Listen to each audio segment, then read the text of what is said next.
Alam niyo, mga kagandahan, tayo pong lahat ay napakaswerte that we belong in this generation. Because in anything that we do, any occasion of our life, there are so many people who would help us. Kung magbe-birthday, magde-debut, at lahat-lahat, lalo na yung mga ikakasal. O, di ba ang swerte natin? May mga coordinator na ngayon. Hassle-free na. Tayong may mga okasyon ko kung magpapakasal, a-attend na lamang ako there because there are people attending to all the things that we will worry a lot.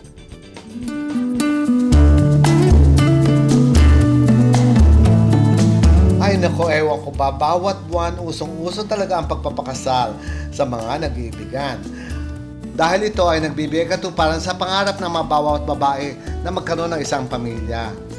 Pero napaisip na ba kayo kung papaano ang mga proseso para lamang makaharap sa dambana? Tara na't tumutok at subaybayan ang pinaka-importanteng araw para sa mga magkasintahan. Mula sa labing-labing, planning-planning at hanggang sa mismong wedding. Isa si Cuchi Saldarriaga sa mga wedding coordinator ng bansa. Nako, sikat na sikat siya sa paggagawa ng magandang idea pagdating sa kasalan. At sa araw na to ay mararanasan natin ang trabaho ni Cuchi.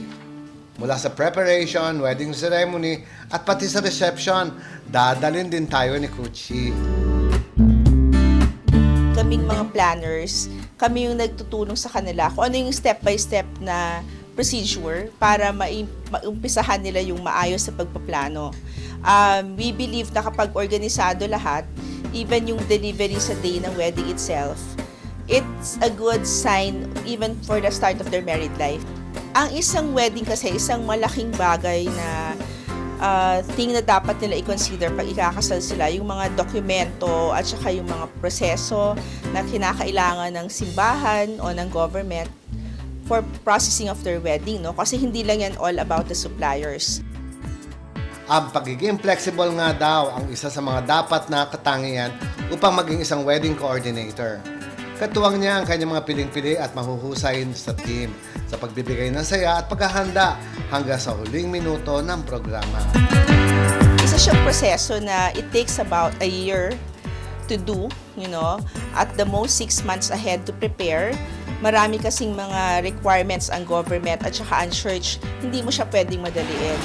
So, nakakabahan ako. Siguro yung pinaka-minimum, 3 months dapat para maging maayos pa lahat, no?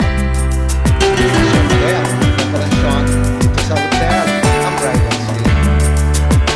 Dito pinapaganda ang bride, pag-aayos ng kanyang gown, hanggang sa magiging itsura nito pagharap sa kanyang magiging asawa. Ngayon ay papunta na tayo sa pinakamahalagang parte ng pagdiriwang. Dito makikita na inaayos din ng kanilang team ang mismong simbahan.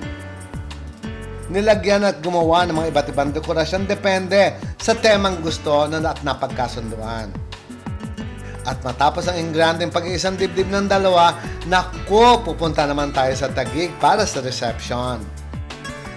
Ang sabi ni Cuchi, ang napaka-importante daw ay ang pagpaplano. At kailangan mabilang natin ang mga taong dadalo para lahat ng tao ay makakakain. At syempre, special din ang dinner para sa mga crew na aasikaso sa wedding. It's like parang sobrang happy ako na yung initial dream nila for a really nice wedding, kahit simple siya, naging elegante, naging maayos. Parang naging part talaga ako noon. Sobrang happy ako noon. Nagiging close ka kasi sa kliyente, no?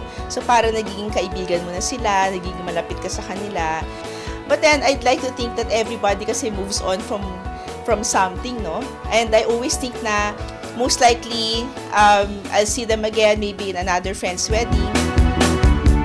Gaano man kahirap ang uri ng kanilang trabaho, wala raw katumbas na halaga ang maging bahagi sa pagbibigay ng saya sa di malilimutang sandali para sa dalawang pusong nagmamahal.